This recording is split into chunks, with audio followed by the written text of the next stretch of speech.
pencher vers moi son oreille, et je le chanterai toute ma vie.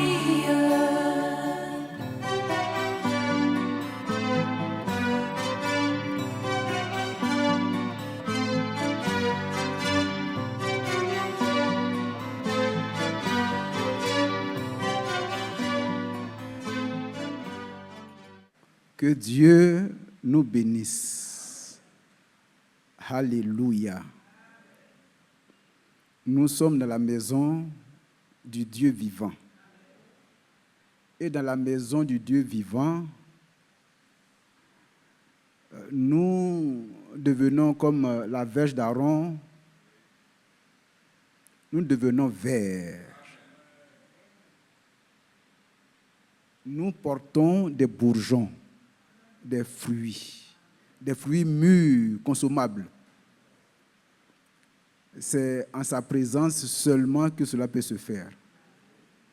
Et quand on entend ce cantique, on voit combien de fois Dieu nous a aimés. Il est monté à la croix par amour pour nous. Le témoignage des Saintes Écritures atteste qu'à ce moment-là, aucun de nous n'était aimable. Cela n'a pas empêché Dieu de venir en Jésus et nous réconcilier avec lui. C'est un grand amour. Pour cela, nous devons simplement lui dire merci et être heureux de nous retrouver toujours dans sa présence. Lorsque David était invité à aller à la maison du Seigneur, c'était une joie immense qui animait son cœur. Parce qu'il savait que quand il va arriver là-bas, son infirmité va cesser. Il sait que quand il va entrer en contact avec le Seigneur, sa faiblesse va disparaître. C'est ce que nous faisons quand nous venons ici. C'est pourquoi la prière que nous adressons au Seigneur, c'est de faire en sorte que quand nous arrivons ici, nous puissions le voir et le toucher. C'est pourquoi qu'il fasse tomber les écailles de nos yeux, qu'il enlève les bouchons de nos oreilles, qu'il délie nos langues, afin que nous puissions parler, nous puissions voir, nous puissions entendre le Seigneur. Alléluia, que Dieu nous bénisse. Nous avons 1 heure. Je fais le résumé et je vais peut-être m'attarder sur 2 points dans tout ce qui a été dit. C'est vrai que je vais passer en revue la majeure partie des éléments qui ont été abordés et je vais me focaliser sur 2 points qui ont retenu mon attention, que je voudrais partager en apportant quelques petits détails. Alors, je vous salue tous dans le nom du Seigneur Jésus-Christ. Il y a un cantique baoulé qui dit « Pourquoi nous sommes là ?» On est là, et ouah, aimé de Jésus. Tienga Jésus Kobao. Le frère, tu connais, non? Tu connais le cantique? Viens le fredonner un peu. Nous sommes à la fin. En commençant la dispensation de la parole cet après-midi, le Seigneur a dit par la bouche de son serviteur que Jésus revient. J'espère que vous croyez cela. Anyama chrétien mwenzu te eowa o eowa eminde Jésus. Anyama chrétien mwenzu te eowa o eowa eminde Jésus. Kenga Jésus koba o oyefe. Kenga Jésus Kobao, Ofa Eko. Kenga Jésus Kobao, Oyefe. Kenga Jésus Kobao, Ofa Eko. Je crois que c'est dans cette disposition-là que nous sommes là. Quand le frère parlait, il dit, lui, il est convaincu à 100% que le Seigneur revient. Il allait même plus loin pour dire que de son vivant. Amen. C'est cette espérance-là que nous devons avoir. Est-ce que vous pensez que le frère a menti?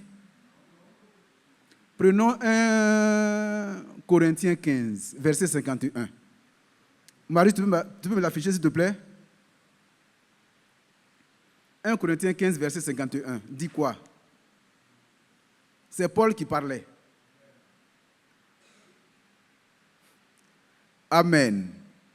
Avant de lire, je pose la question. Est-ce que Paul est encore vivant? Soyons heureux. Frères et sœurs, soyons heureux. Ce que le serviteur de Dieu a voulu partager avec nous, c'est l'espérance. C'est l'espérance. Nous devons tellement espérer participer à ce grand événement qu'on doit d'abord être sûr que ça va arriver. Jésus revient.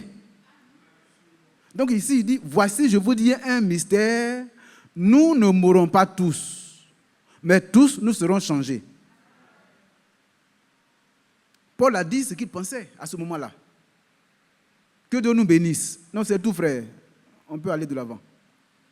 Donc c'est pour dire que le Seigneur revient et cela doit nous pousser à une autre façon de nous conduire dans la maison du Seigneur.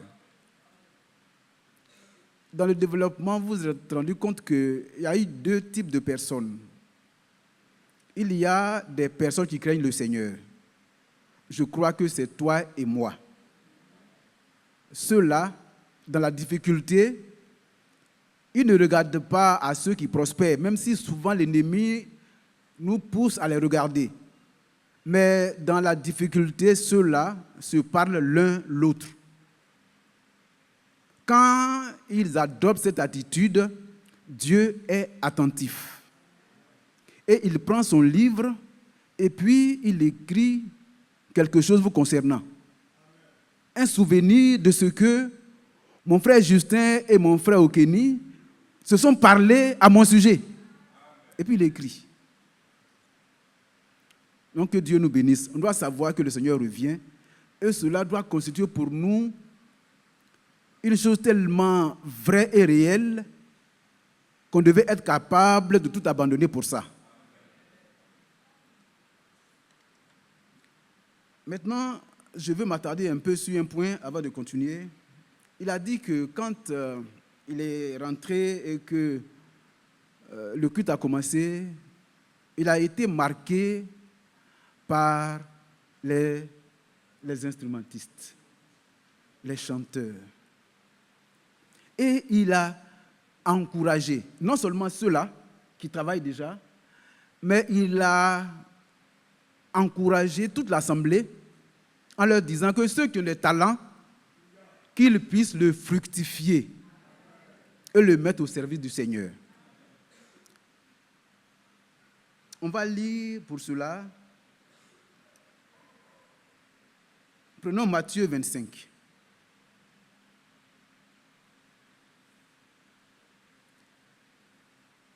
À partir du verset 14.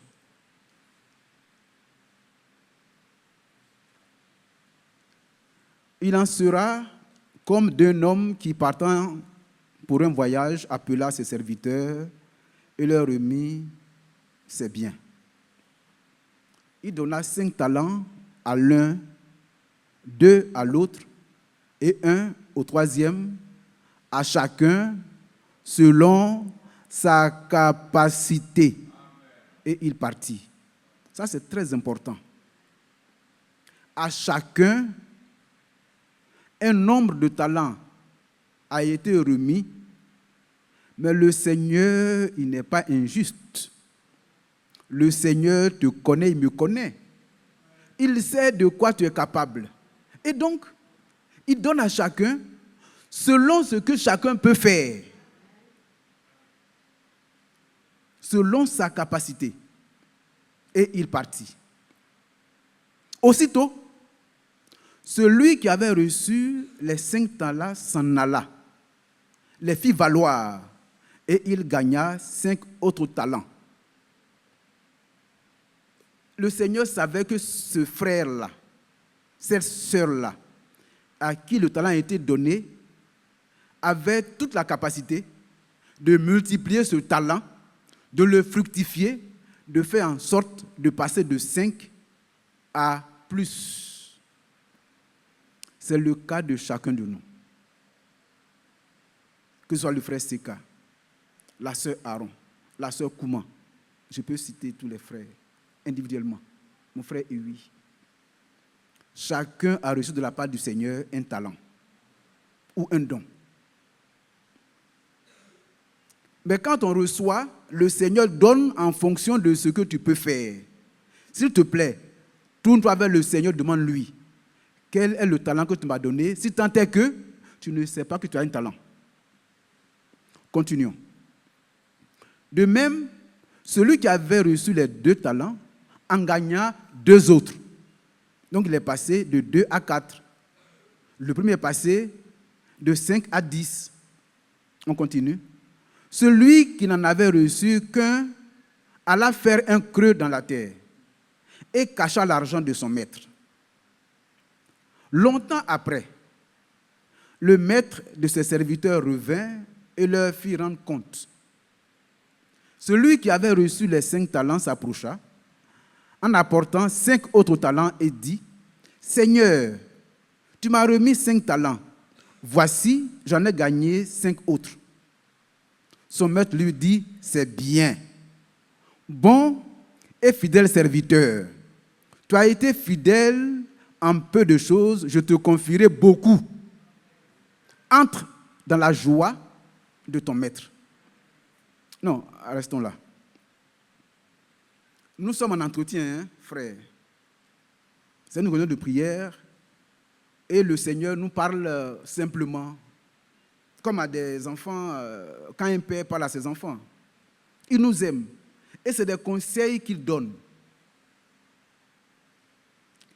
Est-ce que dans ton quotidien, tu veux que ta vie s'améliore? C'est une question qu'on se pose tout le temps. Est-ce que, moi je suis instituteur, peut-être que je veux être directeur de mon école. Est-ce le cas? Moi je suis une commerçante au marché. Actuellement là, mon marché, par jour, j'ai 1000 francs. Je veux voir si je peux passer à 2000 à 3000. Je suis un entrepreneur. Je suis un professeur d'université. J'occupe tel poste. Je fais ceci, je fais cela.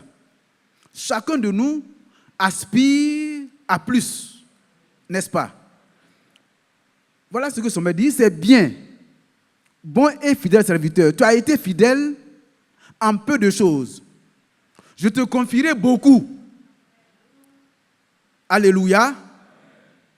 Le Seigneur, il est tellement bon. Il veut te bénir dans ton domaine. Il veut simplement que tu acceptes l'offre de grâce qu'il te donne. Il t'a tout donné. Il veut simplement que tu lui fasses confiance. Et que dans les petites choses de la vie, tu sois trouvé fidèle. Tu es le balayeur du temple. Ne laisse aucun coin où la main ne passe et repasse, comme a dit en son temps, je ne sais pas quel est l'auteur, mais quand on était à l'école primaire, c'était le laboureur et ses enfants.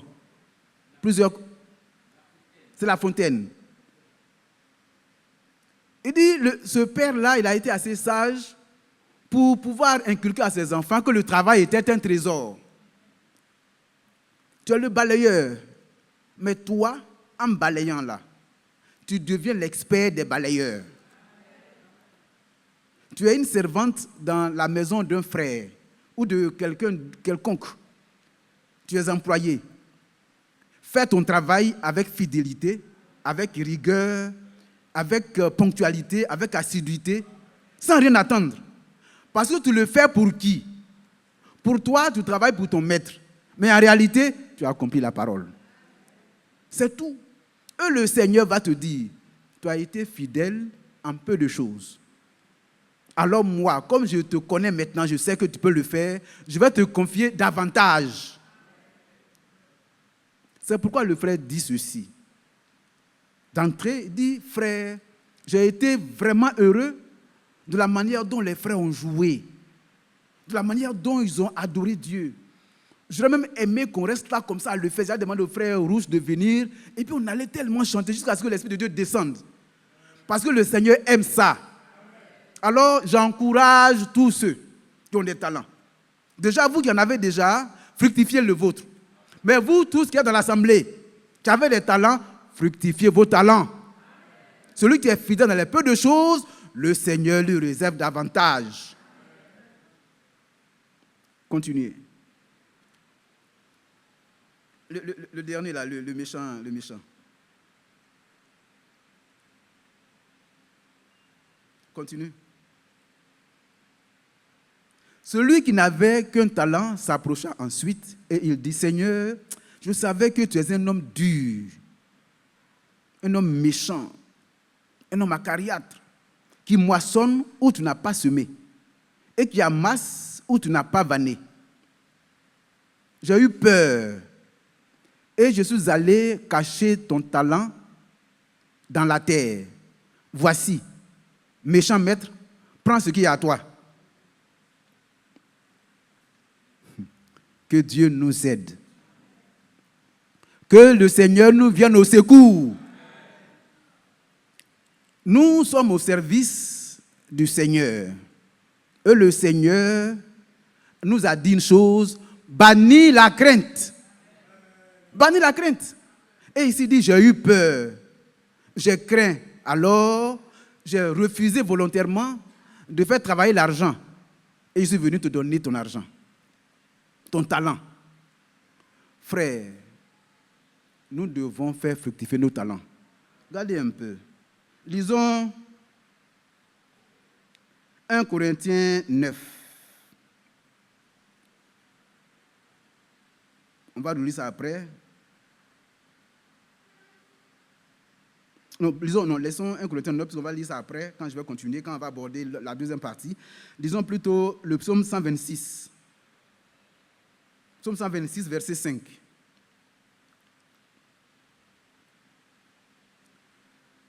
Ceux qui sèment avec larmes moissonneront avec chant d'allégresse. Ceux qui marchent en pleurant quand ils portent la semence reviennent avec allégresse quand ils portent ses gerbes. Nous devons tranquillement travailler. Paul dit, et le frère Isaac aime ça, comme je le vois, je cite son nom, que celui qui ne travaille pas, qui ne marche pas non plus. Vous avez un talent, vous devez le fructifier. Ce que je veux laisser comme message, c'est cela. Même si c'est difficile dans l'application de ton talent, sache que celui qui marche en pleurant, quand il porte la semence, quand il est en train de faire fructifier son talent, c'est compliqué, ce n'est pas grave. Le temps vient où il sera heureux. Au temps de la moisson, au temps des récompenses, on va te récompenser. Mais il faut supporter pendant que le temps est pour supporter cela. Amen. C'est ce qu'on nous demande. On a l'impression que la vie chrétienne est une vie extraterrestre. Non, frère. C'est dans notre quotidien. Comment saluer un aîné? Comment avoir ses rapports avec ses enfants et sa femme? Comment avoir ses rapports avec ses collègues? On a l'impression que c'est ici, quand nous sommes dans ces 4 murs-là, qu'on est chrétien. Et quand on sort, c'est fini. Non, frère. La vie chrétienne, c'est la vie au quotidien. Dans toutes les sphères de la vie, on doit pouvoir nous reconnaître que nous sommes des croyants, des chrétiens. Nous avons une odeur qui n'est pas l'odeur des autres. C'est ce qui fait la différence, parce que nous qui sommes là, qui sommes différents des dénominations, nous le chantons partout d'ailleurs, nous devons être l'élite de tous les chrétiens du monde. C'est-à-dire, si le Seigneur se mettait là à faire une classification, il devait dire, frère Isaac, il n'y a personne comme toi. frère Hucher, il n'y a personne comme toi. C'est-à-dire quand il vous cite un à un, il va pouvoir le dire. Pourquoi? Il a rendu témoignage de Noé, non? Il a rendu témoignage de Job, non? Le Seigneur était prêt à mettre la main au feu pour ces hommes-là. Il dit à Satan, d'où viens-tu? Il dit, je suis allé me promener un peu sur la terre. Et certainement que tu as dû remarquer mon serviteur Job. Sur la terre, là, il n'y a personne qui soit comme lui, qui est intègre, qui marche avec moi et qui... Bon, je lis rapidement et puis je continue pour ne pas dire quelque chose de... Job 1, tu peux montrer ça rapidement et puis on avance. Job 1, peut-être, Job 1, 7. Voilà, bon. Là où il qualifie...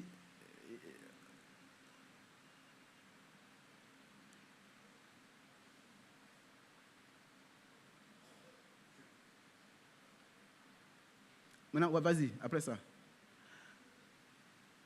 L'Éternel dit à Satan, as-tu remarqué mon serviteur Job? Tu vois, c'est pas beau ça, frère.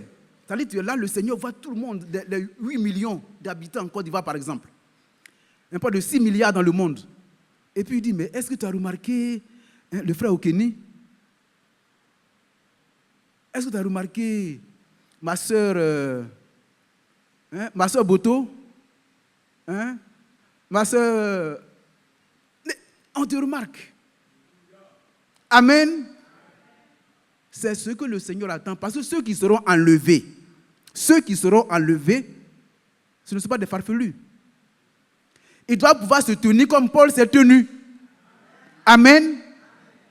Ils doivent pouvoir se tenir comme Pierre s'est tenu. Parce que le messager pour lequel nous sommes là a dit qu'il n'a rien laissé de ce que Paul a déposé comme conseil. Il a déposé la même chose. Donc ce qui est valable pour Paul est valable pour lui et pour ceux qui croient à son message. Amen. Frère, on doit être de ce nombre-là. As-tu remarqué Job, mon serviteur? Il n'y a personne comme lui sur la terre. C'est un homme intègre et droit, craignant Dieu et se détournant du mal. Dieu dit, moi je mets la main au feu. Même quand Satan va dire, bon, ça c'est parce qu'il est protégé. Et là encore, va devant pour que je dise ça pour nous rassurer. Il dit, est-ce d'une manière désintéressée que Job est aussi un bon croyant? Alléluia. Continue. Ne l'as-tu pas protégé? Lui, sa maison, et tout ce qui est à lui? Mes frères, dites Amen. Ce qu'il a dit pour Job là, c'est pour toi également. Et nous, ça dit, nous aspirons, notre espérance là, c'est qu'on arrive à ce stade-là, pour que le Seigneur dise, mais tu as vu ma fille Diane? Oui. Que Dieu te bénisse. C'est comme ça. Ma fille Antoinette, tu l'as vue? Alléluia. Et alors, il dit, c'est-à-dire que Satan se rend compte que, mais ce que tu cites là, ce n'est pas de façon désintéressée. Ce que j'ai remarqué quand je suis descendu sur terre, c'est que c'est des gens qui sont protégés. C'est-à-dire leur maison est protégée. Tout ce qu'ils ont est protégé. Donc, s'ils te servent, c'est parce que ceux-là, tu les as protégés. Alors, qu'est-ce que Dieu va lui dire? Il t'a béni l'œuvre de ses mains et ses troupeaux couvrent le pays. Mais étant ta main touche à ce que tu lui appartiens, et je suis sûr qu'il te maudit en face. L'Éternel dit à Satan, voici, tout ce qui lui appartient, je te le livre. Amen. Amen. Frère, ça dit Dieu prend position pour toi. Parce que tu fais fructifier le talent qu'il t'a donné de façon fidèle. Donc il peut dire vraiment, je te fais confiance. Il t'a donné des petites choses. Quand il a évalué, tu as été irréprochable. Et donc tout naturellement, il te donne encore davantage. Et tu restes toujours irréprochable. Alors Dieu prend position pour toi. Le scellement dont on parle, ça fait partie de ces choses-là. Quand Dieu a regardé tout ce que tu as fait, il se rend compte que sa parole est en toi. Et comme lui est la parole, et que l'épouse doit devenir une épouse-parole, que tu t'es enveloppé de la parole, non seulement à l'intérieur, mais à l'extérieur, et que tu es devenu parole, et que tu as été intégré au corps de Christ, alors le Seigneur dit, celui-là, je vais le sceller pour l'intégrer totalement au corps de Christ. Il te fait confiance. C'est là que nous voulons arriver et c'est pourquoi il nous conseille de faire fructifier le talent qu'il a mis en nous. Il n'y a que 17, donc je peux continuer. Alors, je continue. J'aurais pu lire même Jean 16, verset 21.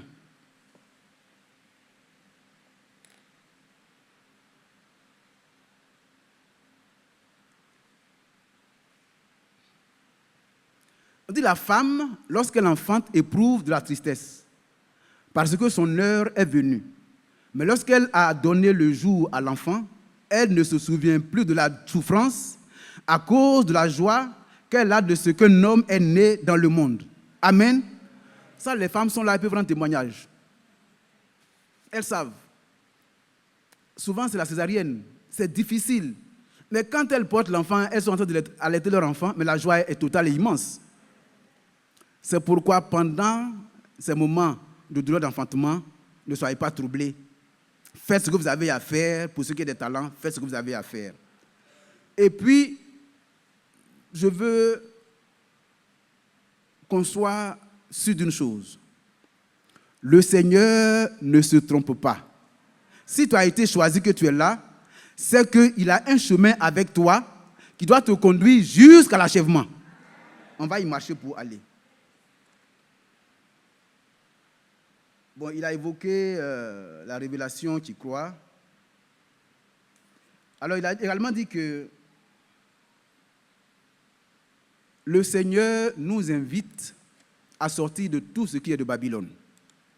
Aujourd'hui, ce qui nous fait mal, moi personnellement, et je pense que c'est le cas de beaucoup de serviteurs de Dieu, c'est que le monde qui était dehors est avec nous, est dans nos mains. Et ça, c'est le portable. En même temps que le portable est très utile, le portable est très, très dangereux. Et le monde est finalement avec nous et en nous et dans nos maisons. Mais le Seigneur nous dit aujourd'hui de sortir de Babylone et de tout ce qui appartient à Babylone. Il dit Dieu appelle son peuple à sortir afin de ne pas prendre part à ces fléaux qui vont arriver. Donc nous sommes invités à sortir. Alors je nous demande de faire attention à la gestion des portables. Il faut que chacun de nous puisse prier pour avoir un plein contrôle de son portable. Dans les télévisions encore, il y avait ce qu'on appelle le code parental. Là, on peut mettre des codes, etc., pour pouvoir limiter certaines choses qu'on ne veut pas que les enfants voient. Mais avec le portable, l'enfant a accès à tout. Mais ce ne sont pas que les enfants, même les grandes personnes, même les adultes. Et même, ça dit que c'est un hameçonnage qu'on nous fait. Quand vous prenez le portable et que vous commencez à lire, des suggestions vous sont faites immédiatement. Si vous êtes sur Facebook, sur WhatsApp, ou bien comme ça, vous voyez une suggestion qui vous est faite. Souvent, vous voulez lire un message. Ça dit, le frère Eui m'envoie un message, je veux lire. Quand j'ouvre, c'est une suggestion qui m'est faite. Si j'ouvre, ça m'envoie ailleurs. Et au lieu de lire le message du frère, je vais passer près de 10 minutes, 15 minutes à aller, à suivre ce qu'eux veulent que je suive. Frère, le Seigneur nous invite, à nous qui sommes du message, à sortir du monde, de Babylone et de tout ce qui appartient à Babylone. Sous quelque forme que ça puisse se présenter, ça peut être beau, tout ça. Et vous avez entendu ici, le frère nous a parlé du manteau babylonien. Ça peut être beau, mais c'est comme ces lions ou ces loups qui se revêtent d'habits d'agneau pour venir séduire. S'il vous plaît, faites attention, on nous invite à sortir de là.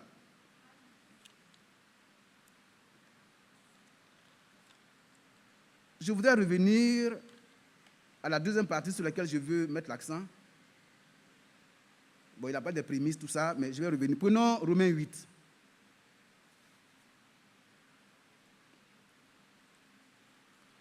Romains 8, le verset 18. Ça rejoint un peu ce que j'ai dit tout à l'heure. J'estime que les souffrances du temps présent ne saurait être comparé à la gloire à venir qui sera révélée pour nous. Amen. Les souffrances actuelles dans lesquelles nous sommes. Nous avons des enfants malades. Nous avons des enfants qui ne viennent pas à l'église. Nous avons des enfants même qui souffrent la dépression. Nous avons des frères, des sœurs qui sont alcooliques, qui sont drogués. Nous avons des échecs. Nous, quand nous avons un projet, nous voulons le mettre à exécution, ça ne marche pas. Nous avons des difficultés.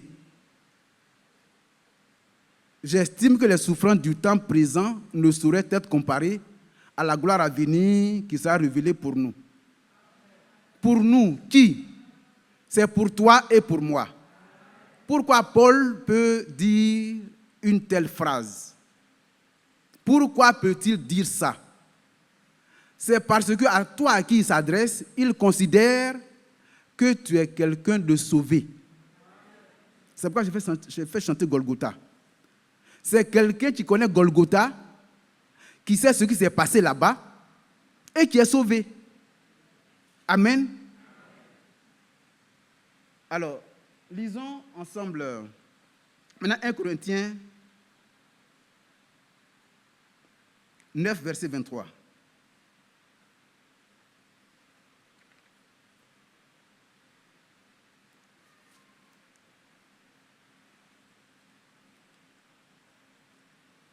Je fais tout à cause de l'évangile afin d'y avoir part. Amen. Ce que je veux vous faire comprendre, dans la suite, vous allez vous rendre compte, allons doucement, doucement. Le Seigneur nous demande de sortir de Babylone. Parce que nous sommes dans le monde, mais nous devons savoir que nous ne sommes pas du monde. Donc nous sommes invités à sortir du monde. Alors, mais quoique nous disons que nous sommes sortis du monde, nous connaissons les mêmes difficultés que tout le monde. Il n'y a pas de différence. Il y a des échecs que nous rencontrons. Et comme je disais tout à l'heure, souvent même, nous sommes au bas de l'échelle. Il y a beaucoup de témoignages que beaucoup de personnes rendent. Il y a des gens qu'on a mis à la retraite 6 ans avant terme. Est-ce que c'est normal? Mais c'est ça, c'est l'injustice du monde. Toi, tu subis ça. Les enfants vont à l'école, ils travaillent comme les autres, mais souvent le maître est contre ces enfants-là, il les renvoie ou il fait ce qu'il veut et ils ont des difficultés. Nous avons des souffrances au quotidien.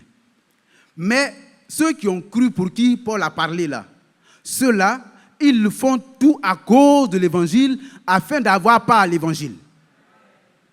Parce que quand vous avez cru, vous avez reçu le pardon de vos péchés. Vous êtes rentré dans les eaux du baptême, vous avez été sauvés. Et vous avez eu part à la liberté des enfants de Dieu. C'est ce que la Bible dit dans Romains. Vous avez été sauvés et votre âme a été adoptée. Amen. Lisons Romains 8, juste un peu en haut. Dans Romains 8. Et c'est ce que le serviteur de Dieu nous a dit tout à l'heure.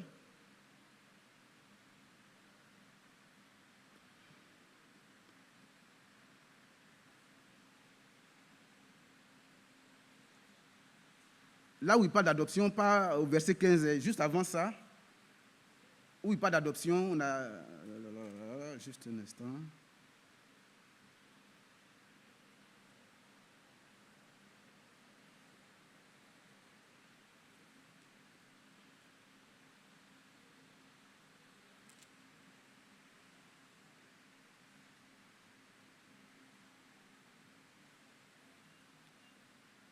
Action de corps. Bon, permettez, je vais chercher comme je le fais habituellement chez moi.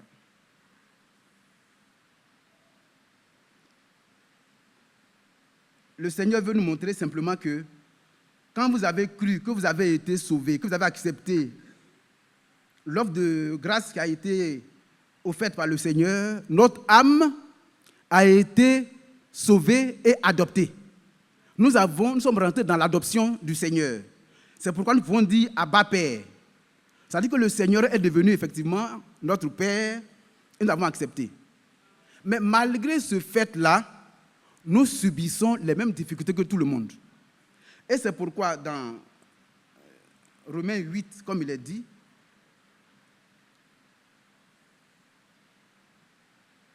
j'estime que les souffrances du temps présent ne sauraient être comparées à la gloire à venir qui sera révélée pour nous.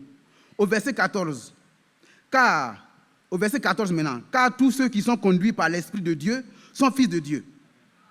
Et vous n'avez point reçu un esprit de servitude pour être encore dans la crainte. Mais vous avez reçu un esprit d'adoption par lequel nous crions Abba Père.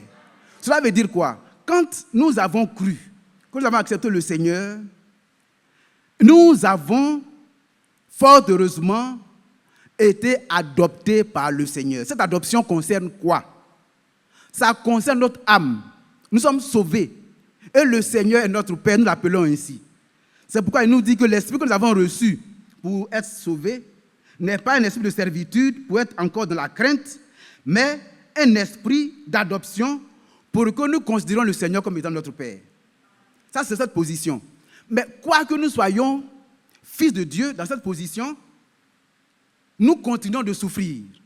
C'est pourquoi l'apôtre Paul dit, les souffrances auxquelles nous sommes exposés, sous quelque forme que ce soit, ces souffrances-là ne sont rien comparées à la gloire à venir. Déjà, nous sommes glorifiés, parce que dans la suite, il va nous le dire, ceux qu'il a préconnus, nous tous faisons partie, il les a prédestinés à être semblables à l'image de son Fils Jésus. Et ceux qu'il a préconnus, il les a appelés, il les a justifiés et il les a glorifiés. La fois dernière, nous avons entendu ici, déjà toi et moi, nous sommes assis dans les lieux célestes en Jésus-Christ. C'est la gloire que nous avons. Alors, cette gloire-là est à venir. Alors, le serviteur de Dieu veut nous rassurer. Si vous passez par des moments de souffrance, ne perdez pas courage. C'est ce qu'on veut nous dire ce soir. Ne perdez pas courage. C'est comparable, et après il va le dire, à la douleur d'une femme qui est en train d'enfanter. C'est douloureux, c'est vrai. Mais quand la femme porte dans sa main l'enfant qui est né, mais la joie est telle qu'elle est indescriptible. Donc les souffrances, et on dit Yako à toutes les personnes qui passent par des moments difficiles. Hein? Ma soeur Armande, que Dieu te bénisse. Ma soeur Antoinette, que Dieu te bénisse. Vous serez consolés, vous serez fortifiés, et le Seigneur vous réserve le meilleur. Et chacun de nous. C'est pourquoi l'apôtre Paul nous rassure. Si c'est des échecs, travail. Il ne faudrait pas être pris dans l'échec comme étant le responsable de l'échec. C'est-à-dire que tu es un paresseux. Si tu es un paresseux, tu échoues, toi tu es responsable de ton échec. Il faut travailler, faire ce que tu as à faire. Si après avoir fait ça, tu as échoué, dis merci Seigneur. Si quelqu'un est malade, pour nous les serviteurs de Dieu, nous allons nous prier, même vous également. On prie pour la personne décède, le Seigneur a décidé de prendre la personne. Dites merci au Seigneur parce que au verset 28, on dit toutes choses travaillent ensemble pour le bien de toi et moi. Donc c'est la vérité. Alors, il y a des souffrances auxquelles nous sommes exposés dans la vie de tous les jours. Le Seigneur nous rassure. La gloire à venir est plus grande. Alors, il continue. Aussi, la création attend-elle avec un ardent désir la révélation des fils de Dieu. Alléluia. Vous êtes les fils de Dieu. Le temps vient où vous serez révélés. Si vous ne le savez pas, le Seigneur veut vous le dire aujourd'hui. Un temps vient où ta connexion avec le Seigneur réel va être manifestée. Ce qui est intéressant dans la suite, c'est que la création, c'est-à-dire les arbres, tout ce qui est là, le sait. C'est tout autour de nous sait. Alors le serviteur de Dieu, parlant de la part du Seigneur, dit, mes enfants, sachez-le, le temps vient où vous allez être révélés. C'est pourquoi les souffrances actuelles là, prenez courage. Vous savez, tout à l'heure on l'a lu avec Job, Satan ne peut pas t'atteindre. Quand tu prends position pour le Seigneur, il ne peut pas t'atteindre. Mais comme on le dit habituellement, je ne sais pas quel est l'auteur qui l'a dit, celui qui le sait pourra me rappeler, on dit la résistance d'une chaîne se mesure aux valeurs du chaînon le plus faible. Quand l'ennemi vient qu'il veut t'attaquer, il se rend compte que tu es un courant électrique, haute tension, il recule. Mais regarde autour de toi la faiblesse. Ça peut être ton fils, ça peut être ton collègue. Alors il va passer par là pour te harceler, pour te fatiguer, etc. Mais sachez-le, que vous êtes des fils de Dieu prêts à être révélés. C'est la chose la plus importante que Paul veut nous dire aujourd'hui. Que nous serons révélés. Et avant ça, nous passons par un stade qui est comparable aux douleurs de l'enfantement. Parce que vous êtes précieux. Le Seigneur ne va pas se présenter à lui-même une simple église comme ça, auquel cas toutes les églises du monde allaient être enlevées. Vous êtes précieux. Et pour cela, le Seigneur a besoin de vous parfaire. Cette perfection peut être dure et difficile. Et vous pouvez passer par des moments très, très, très difficiles. C'est pourquoi dans 1 Corinthiens 9, verset 25, Paul nous donne un conseil. Verset 23, 1 Corinthiens 9, à partir du verset 23. Il parle un peu des athlètes. Il dit, vous savez, 1 Corinthiens, voilà, on continue, au verset 24. Ne savez-vous pas que ceux qui courent dans le stade courent tous, mais qu'un seul remporte le prix? Ici, le Seigneur prend soin de faire la différence pour que vous soyez encore rassurés davantage. Pour lui, ce n'est pas une seule couronne. Ce n'est pas une seule couronne réservée à une seule personne. Or, les athlètes, eux, ils n'ont qu'une seule couronne. Peut-être qu'on peut parler de trois parce qu'il y a la médaille d'or, la médaille d'argent et la médaille de bronze. Bon, ça encore. Mais c'est l'or qui est le trophée le plus recherché par tous les athlètes. Pour ça, il s'impose toutes sortes de privations. Mais qu'un seul remporte le prix, courez de manière à le remporter. Tous ceux qui combattent s'imposent toute espèce d'abstinence. Et ils le font pour obtenir une couronne corruptible. Mais nous, faisons-le pour une couronne incorruptible.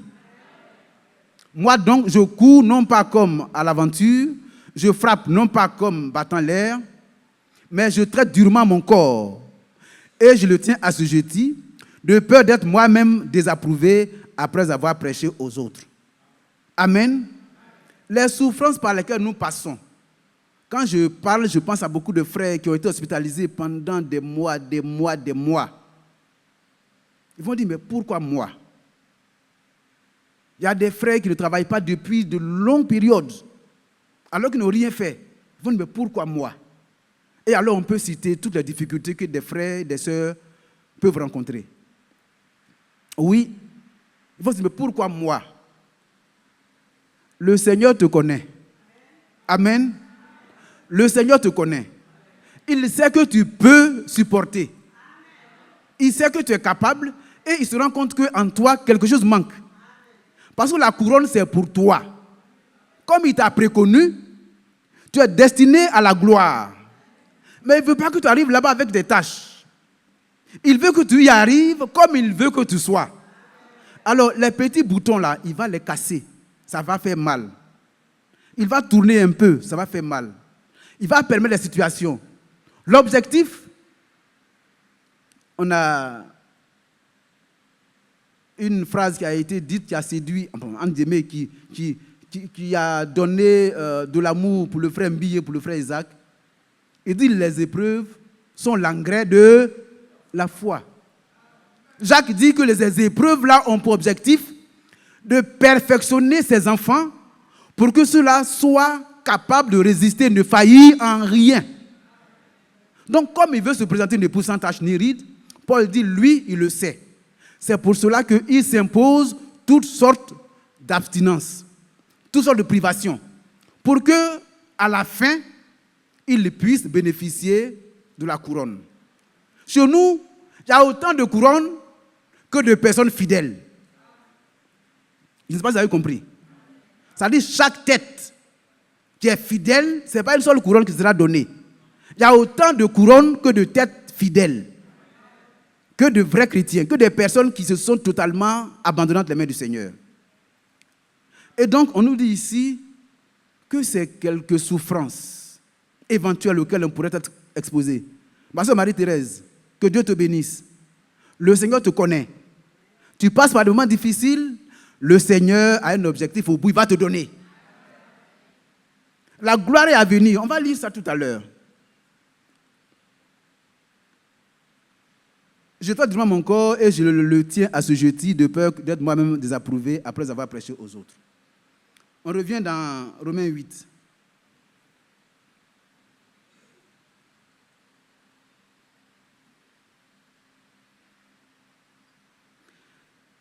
Je lis encore verset 19. Aussi la création attend-elle avec un ardent désir la révélation des fils de Dieu, car la création a été soumise à la vanité, non de son gré, mais à cause de celui qui l'y a soumise. C'est-à-dire que, comme je dis, la création, tout ce qui nous entoure dans la vie, c'est qu'un temps vient où les fils de Dieu vont être révélés. Et quand les fils de Dieu seront révélés, eux aussi, ils vont sortir de la servitude. Les éléments de la nature.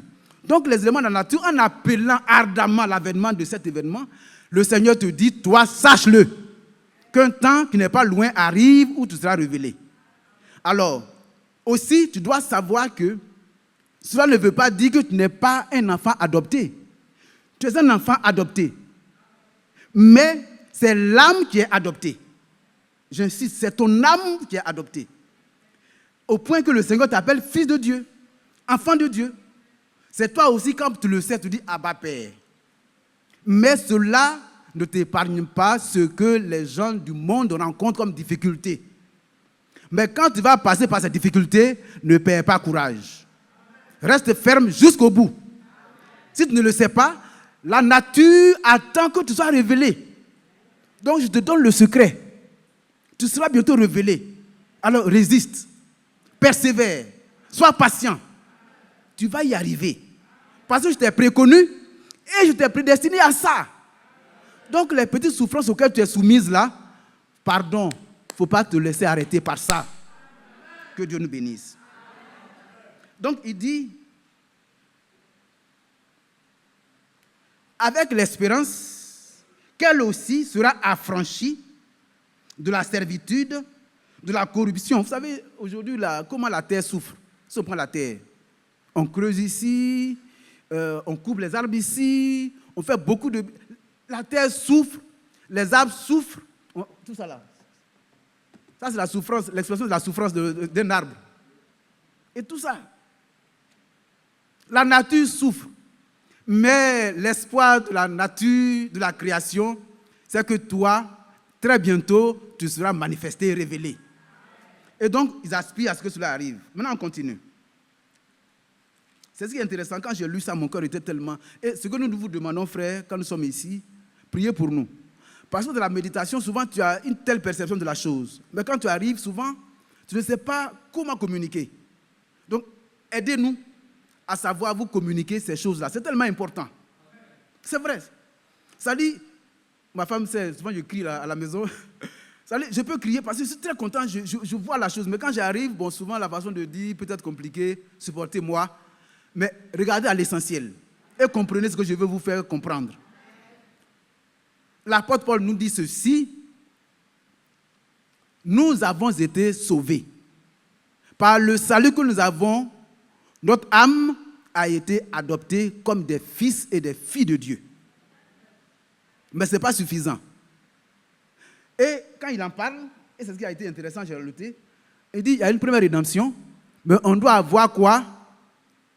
On dirait que c'est passé inaperçu. Une deuxième rédemption. Amen. Quand Christ est venu, il a tout racheté. Vous êtes libres. Même l'ordonnance qui nous condamnait a été déchirée. Donc vous êtes des fils et des filles de Dieu. C'est la première rédemption. Il y a une seconde rédemption qui va avoir lieu. Et ça concerne notre corps. Amen. Et je n'arrive. Et c'est pourquoi la création, la nature attend ça. Le frère Mbié en a parlé ici. Si vous vous souvenez. Et je vais revenir un peu là-dessus.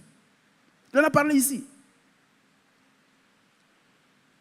Et comme le Seigneur a touché le cas, il faudrait que je mette un peu l'accent là-dessus pour venir en détail. Au verset 22, il dit, « Or, nous savons que jusqu'à présent, la création tout entière soupire et souffre les douleurs de l'enfantement. » Bon, j'ai expliqué ça. Et ce n'est pas elle seulement, mais nous aussi, qui avons les prémices de l'Esprit. Amen. C'est pourquoi, frères, aspirons à être revêtus de la puissance d'en haut. Ah oui, ça c'est fondamental. C'est ceux qui sont revêtus de la puissance d'en haut, qui sont scellés dans leur âme, qui sont les prémices des nations. Amen.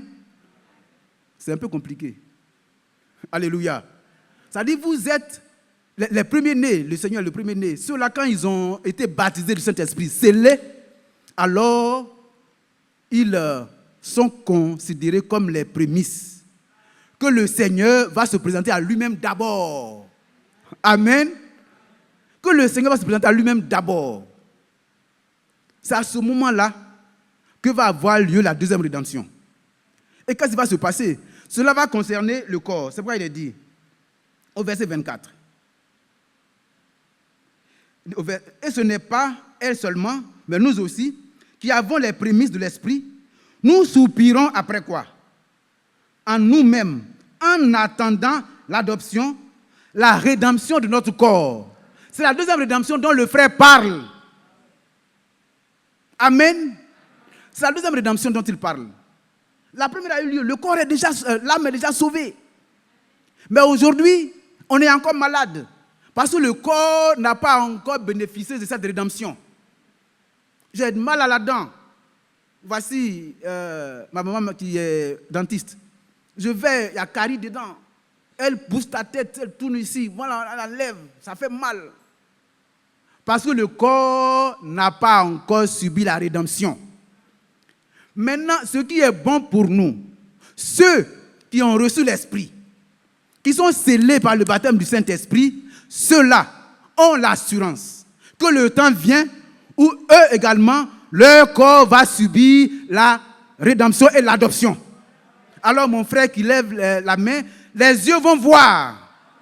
Parce que, mon bien-aimé frère, la rédemption s'étant opérée en toi, tout va devenir normal. Tu comprends? C'est alors que le frère Mbié, quand il parlait, il dit que ce sera une période qui est juste avant même de revêtir le corps céleste. C'est un bref moment. Un bref moment où celui qui est bossu, il va voir sa bosse disparaître. C'est quand la rédemption du corps va avoir lieu. C'est la deuxième rédemption dont le frère a parlé ce soir. Est-ce que vous croyez cela, frère? C'est pour ça que nous sommes là. C'est pourquoi il dit ceci. Les souffrances actuelles, mon frère qui ne voit pas, qui a besoin d'être convoyé, il dit, frère, ne perds pas courage.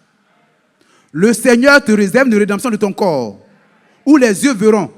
Tu pourras parler. Aujourd'hui, tu peux dire ce que Job a dit. Mes yeux, pas les yeux de quelqu'un d'autre. Mais mes propres yeux vont voir le Seigneur. Alors, quand la rédemption du corps aura lieu, celui qui est infirme va voir son bras pousser. Celui qui est bossu va voir sa bosse disparaître.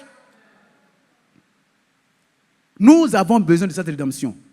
Mais le préalable, c'est que nous soyons scellés dans notre âme par le baptême du Saint-Esprit. Que nous soyons revêtus de la puissance d'en haut.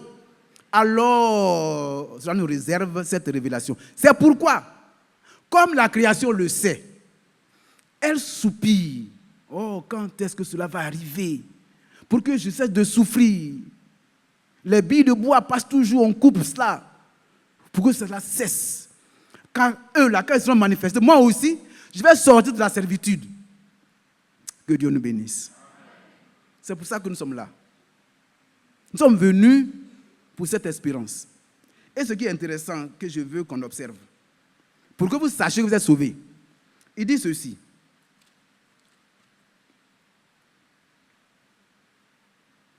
Au verset 24. Car c'est en espérance que nous sommes sauvés. Or, l'espérance qu'on voit n'est plus l'espérance. Est-ce que tu es sauvé? Frères et sœurs, est-ce que vous êtes sauvés? Frères et sœurs, est-ce que vous êtes sauvés?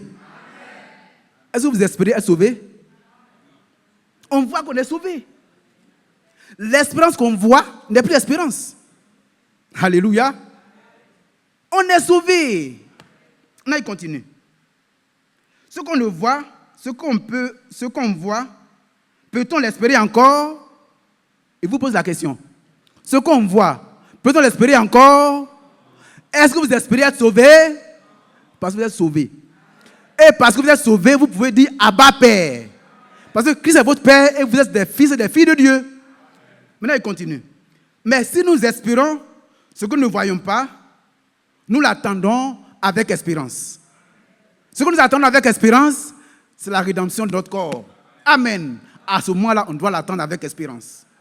À ce moment-là, frère, quand on dit allons jeûner, tu cours pour aller jeûner. Tu ne le fais pas pour le frère Isaac, pour le frère Ndri, Mathias, Nguessan, Bado. Tu le fais pour toi-même, frère. Parce que celui qui a été informé de ces choses aussi excellentes ne peut que désirer y prendre part. N'est-ce pas? C'est pourquoi l'apôtre Paul dit il fait toutes choses à cause de l'évangile pour y avoir part. On te dit voici les grandes choses qui vont arriver. Et puis toi, quand on te dit allons persévérer, tu dis oh vraiment, je suis un peu trop fatigué, je vais faire ceci.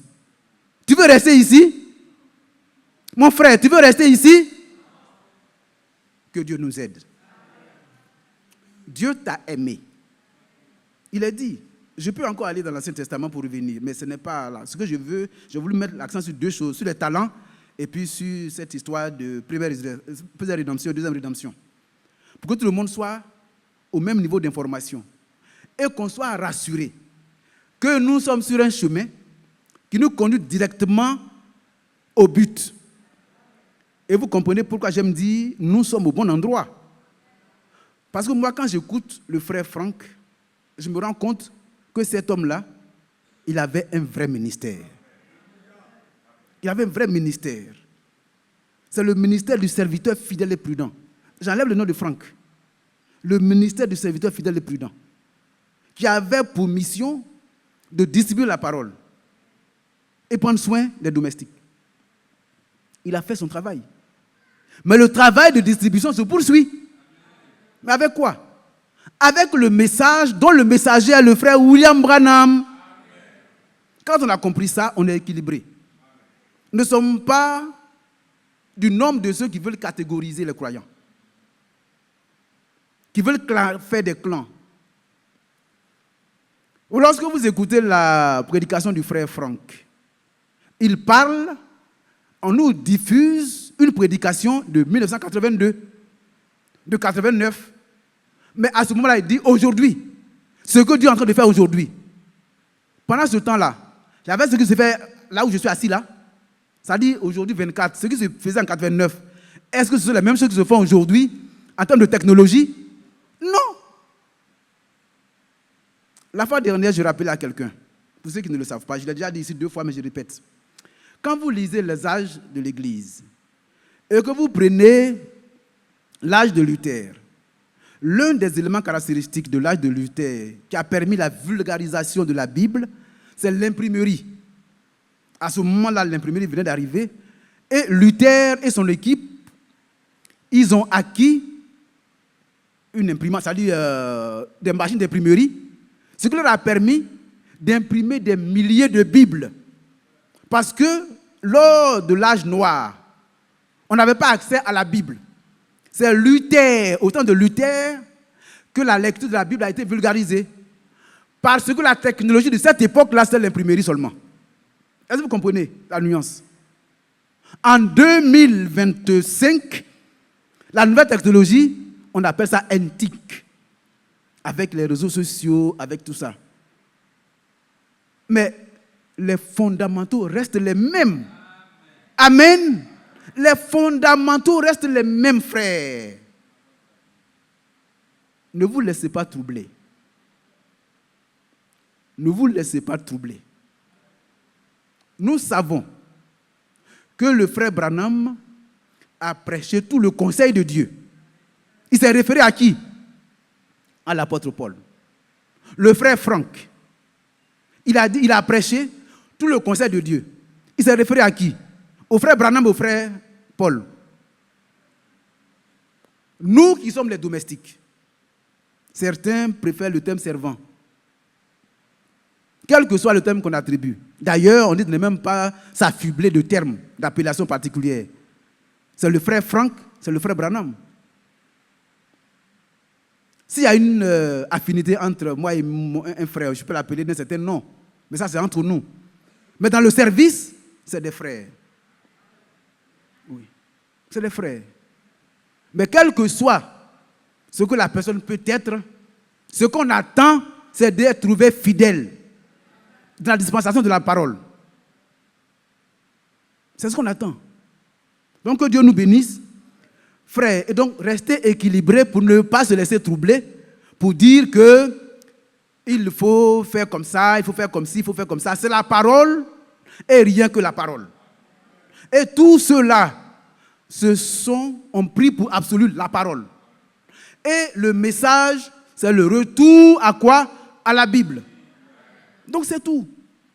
C'est pourquoi, on m'a balancé un truc, j'ai vu, le frère Franck même parlant récemment, il dit, on ne doit pas de suiveurs de Branham, ni des suiveurs de Franck.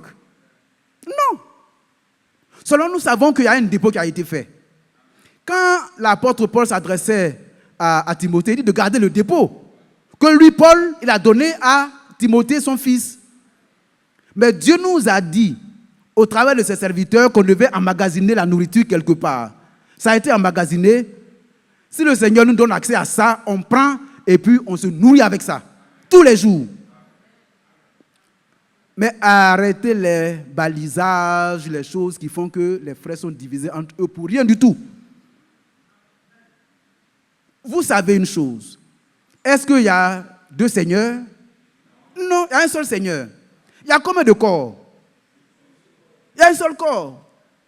Si moi je suis dans le corps, que je suis le coude, si toi tu es dans le corps, peut-être que ce sera le deuxième coude. Mais les deux coudes ne peuvent pas se battre. Bien le contraire. Lorsque le coude droit a un souci, le coude gauche prie pour le coude droit. Mais ce que nous avons constaté en nos milieux, c'est de dire, oh vraiment le coude droit là, non, il est mauvais, il ne sait même pas, il ne croit pas ceci. Et puis, pour des divisions. Mais qui fait ce travail-là? C'est celui dont le travail est de voler, d'égorger, de détruire. Il veut détruire l'œuvre. Mais toi, ne sois pas comme un roseau agité à tout vent de doctrine. Sois fondé. C'est pourquoi le Seigneur te dit, toi, s'il te plaît, sache que le temps vient où tu seras très bientôt manifesté. La première rédemption a eu lieu. Si tu crois, tu es sauvé. Quand tu es sauvé, on prend même ce qu'on a lu la fois dernière avec le frère Isaac dans le retour de Christ, se rapportant à Jean 3,16. Quel que soit là où tu es, la Bible dit que Dieu a tant aimé le monde qu'il a donné son Fils unique afin que quiconque croit à lui ne périsse point, mais qu'il ait la vie éternelle. Tu es sauvé. Tu peux dire Abba Père. Mais si tu veux participer à la deuxième rédemption, alors travaille autant que ça dépend de toi pour que le scellement ait lieu et que alors tu puisses bénéficier de l'adoption de ton corps. Que Dieu nous bénisse. Ce qui n'a pas été bien dit, frère, approchez-moi, je pourrais donner quelques explications. Que Dieu nous bénisse. On retient seulement que ceux qui ont des talents, qui ne se taisent pas sur leurs talents. Ça peut ne pas être forcément ici, mais dans les réunions de prière, entre amis, il faut qu'on sache que Dieu t'a donné un talent. Parce que quand Dieu fait un don, c'est pour l'utilité commune. Ce n'est pas pour toi seul. Donc fais fructifier ça. Sache, en deuxième chose, c'est que le Seigneur, quand tu as cru, t'a sauvé. En tant que tel, tu es devenu fils et fille de Dieu, parce que bon, je ne suis pas dans le détail de l'alliance et tout ça. On peut rentrer dedans, mais ce n'est pas le plus important. C'est de savoir que quand tu as cru réellement, tu es sauvé. Mais c'est seulement l'âme qui, à ce moment-là, est adoptée. Maintenant, nous tous, nous espérons l'adoption de notre corps, et cela est réservé seulement à ceux qui ont reçu les prémices de l'Esprit, qui ont été baptisés du Saint-Esprit, dans leur âme, qui n'est pas une simple onction. Ceux-là pourront voir l'avènement de cette adoption. Que Dieu nous bénisse.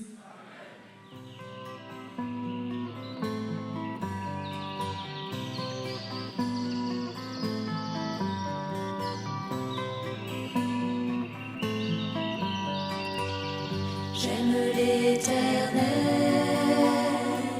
car il entend ma voix.